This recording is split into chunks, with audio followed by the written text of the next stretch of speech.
Welcome to today's COVID-19 update, and we're speaking with the Honorable Minister of Health, Dr. Frank Anthony. Minister Anthony, again, thank you so much for speaking with us. Well, thank you very much for having me once again in the program. All right, as we do a bit of a recap of this week, we know that there have been declines in Kubana, which is very good, of course. So could you speak to that a little bit and the partnership with the community itself? Well, Kubana, we are very pleased with the results that we have been getting so far, and that's because we've had a very strong collaboration with the village council and the councillors, and they have assisted us greatly in talking to the residents and ensuring that they adhere to self-quarantine measures and other measures that we have put in place.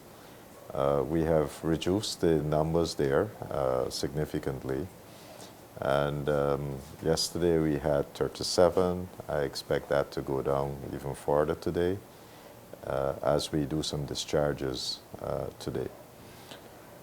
In addition to Kubana, what we have noticed now is in another area in Region 1, and that's at Warapoka, we have noticed about 14 cases. So that's a community that we'll be monitoring as well. We have sent in medical teams, we did some swabbing, and because we did the swabbing there, that's how we were able to detect these cases. So our medical team would be more active in that community, and hopefully we can bring whatever cases we have quickly under control. Okay, from the time you came into governance, Kubana has been, we've had smaller communities, but Kubana sort of probably had the blueprint, if you will. And I know that this is being used over in St. Cuthbert Mission as well. And would you be able to give us an update on St. Cuthbert? Well, the techniques that we've been using, because what we try to do is to have a lockdown. We work with the village council, we talk to the residents, we do the education on, what is COVID, what you need to do to prevent transmission of COVID. And then, of course, we do testing on a large scale, identify those who are positive and isolate them so that to prevent further transmission. So those things are what we have repeated at St. Cuthbert's, and hopefully we'll start seeing a decline in numbers.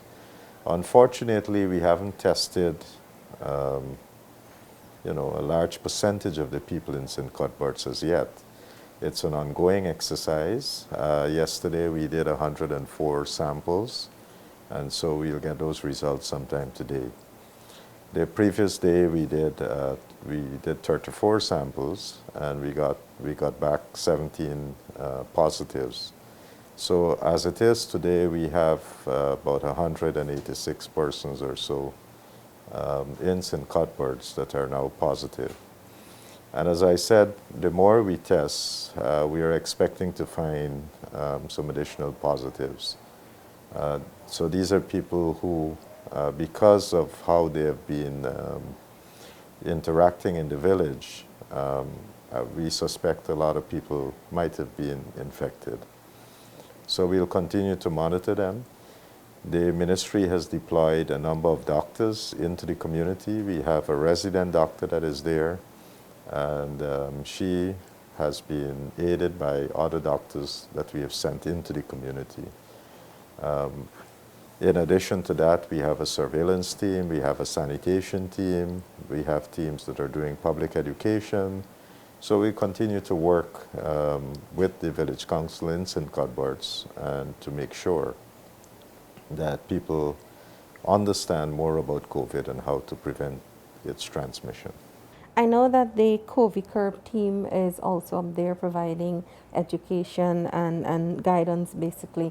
By the way, could we get an update? And we have spoken about it before, but going into the Christmas season, could you give us a little bit more information as to how that particular team might be operating?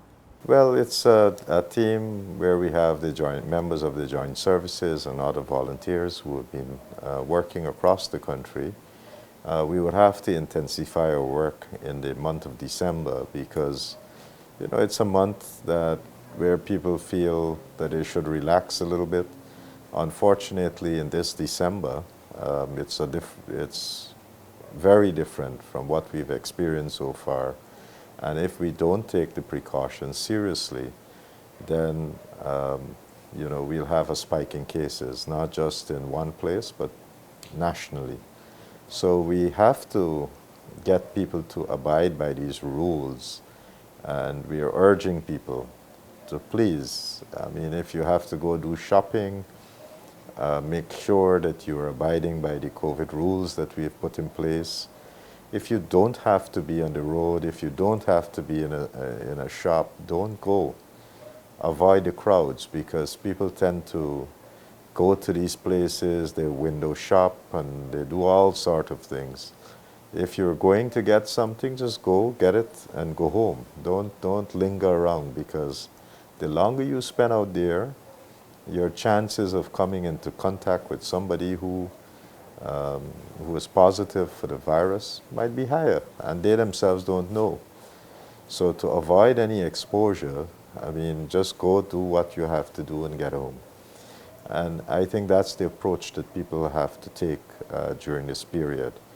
Again, during this time, a lot of people want to go to bars, they want to drink, they want to, you know, enjoy themselves. This year, that's all different, and bars are not open. According to the COVID order, bars are closed. And we have already written to a number of bars because they have been breaching these orders, and they're not going to get a second warning. Because once we have sent them a letter, the second time around would be a closure until this pandemic has passed. So we want to urge people, this thing is very serious, and if we are going to curtail the transmission of the virus, then we really need to work together on this. As you mentioned the COVID order, I was going to ask you about enforcement because I know the decision initially was to do the softer side, which is education, but notwithstanding that, there is enforcement. There is enforcement, and so while we talk to people and we're trying to get people to understand, if there are repeated breaches of these orders, then we'll take action. And in some instances, we've already started to take those actions. Minister, there have been instances of misinformation being peddled in social media and, you know, in other forms. Do you have any words of caution for those that might be perpetrating this? Well, you know, one of the things that we've noticed when the pandemic started is something that the Director General of the WHO has referred to as an infodemic, meaning while you have a pandemic, you have a slew of information that is false. And that sometimes had to do with clinical information where people were peddling a lot of wrong things. Now, the WHO has been very strong with that, and they have put out a lot of guidance and a lot of guidelines to guide the scientific community, to guide the doctors, the clinicians, the nurses, on how to treat and what are the best protocols to adopt. And we have been doing that. So in terms of aligning our system with the latest scientific research, we have been able to do that. And we have been able to adopt a lot of the recent findings into how we treat and approach a patient here in Guyana. But while our doctors and frontline workers are very busy working to make sure that people get the best medical treatment, and others who have been working to ensure that we get equipment and we expand hospital capacity and ICU capacity and so forth, unfortunately, there's a small group of people who very mischievously have been peddling false information. We saw some of that when children were coming back to school. And in those instances, people took to social media, making false claims that some students were positive when they were not. And unfortunately, among those few people who did that are known persons who were supposed to be public personality. And for them to engage in such mischief is quite unfortunate, because during a pandemic and in a time of crises like this, we want all of our public leaders to be responsible, to be out there saying the right thing, because it affects us all. And if they're going to be mischievous and peddle wrong information, then they're doing their constituents a disservice. So I hope that they understand that and they refrain from peddling misinformation.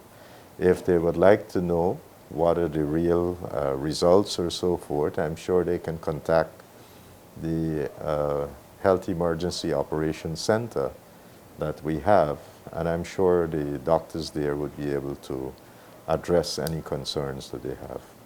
All right, Minister, thank you so much. We have the PAHO should be issuing some new guidelines. So can you speak to us on that and what of that will be implemented, possibly implemented in Ghana? Well, we're constantly working with PAHO WHO, looking at what new they bring out and so forth. So almost on a weekly basis, different types of guidelines have been updated. In addition to the PAHO guidelines, we have also been looking at some of the principal scientific centers globally and looking at what they have been putting out.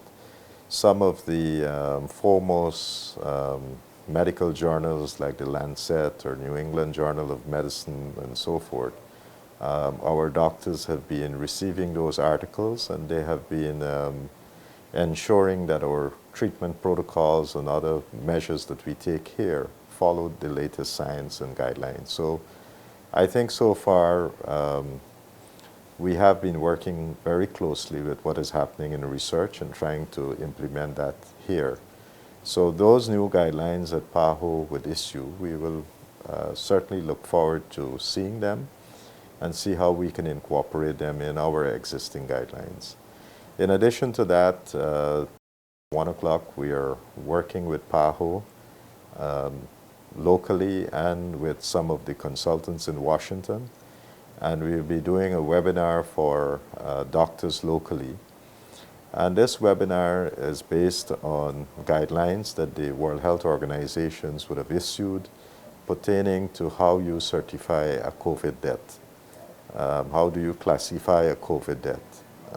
And so I guess after the webinar today, our doctors would have a better understanding of how to certify and what to do and so forth.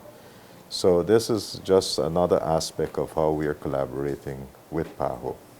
All right. Before we go, I wanted to ask you if you had any words for our Hindu brothers and sisters. They're celebrating Diwali this tomorrow, and so aside from that, I also wanted a quick update on the training. We've had several training taking place with our medical workers, basically. So, several. Yeah. Yeah. In terms of training, you know, we had launched the mental health training. Yes. And that's really to get our primary healthcare workers to better be able to detect things like anxiety and depression and other medical illnesses. So that program, we're going to continue to have programs like this because it is important that our medical workers stay in tune with what is happening in mental health, especially in the times of COVID. In addition to that, as I said before, we'll be having a special team from the United States who will be working with our doctors to do training, hands-on training on ventilators and respiratory care. So that is something that would be happening next week. We have some of our doctors enrolled in the program that is offered by the government of Chile. So that too is continuing, and that runs until the 20th of November. And we have a number of doctors enrolled in that. So again, We expect that when they finish that program, it would enhance their clinical skills. We are also planning some new programs, and one of the new programs that we're looking at as we expand ICU care is to do a short program in intensive medicine. So this would be critical care medicine, especially for those ICU doctors. So right now that's in its planning stages, and once we get those things sorted out, we'll be running that training as well. And on the public health side, the one that I just mentioned in terms of certification of deaths, this is also very important, and this one is going to be run by PAHO WHO. So we have, in the midst of all of this, we have to train our staff to better understand how to deal with the pandemic. And this is one way of how to disseminate information, and we'll continue to do that. As you know, well, Diwali is something that is very important to all of us here in Guyana. It's a national holiday. And, you know, like with most of these holidays, it signifies the good triumphs over evil, and Diwali is one such occasion. So tomorrow, as we light our diyas, the symbolism of that is for us to use the light from the diya to banish the darkness in our life. And we might have, for some of us, we might have personal challenges, and hopefully we can light that little flame that can get rid of those challenges. But on a national scale, as a nation, as a people, we do have varying obstacles and challenges that prevents us from achieving prosperity. And hopefully, on a day like Diwali, we can reflect on how we can be better as a people, and that we can work together so that we can enjoy the prosperity that this symbolic diya represents, that goodness, that brightness, the banishing of darkness, so that our nation can prosper. So I want to wish everyone a happy Diwali. Minister Anthony, thank you so much for always being open to answering all our questions, and we hope that you enjoy your Diwali as well. Thank you. Right. Well, that's it for today's COVID-19 update. Of course, we've just spoken with the Honorable Minister of Health, Dr. Frank Anthony. Remember, for more information, you can log on to our website, dpi.gov.gy, and the Ministry of Health's website as well, health.gov.gy, and of course, our social media platforms.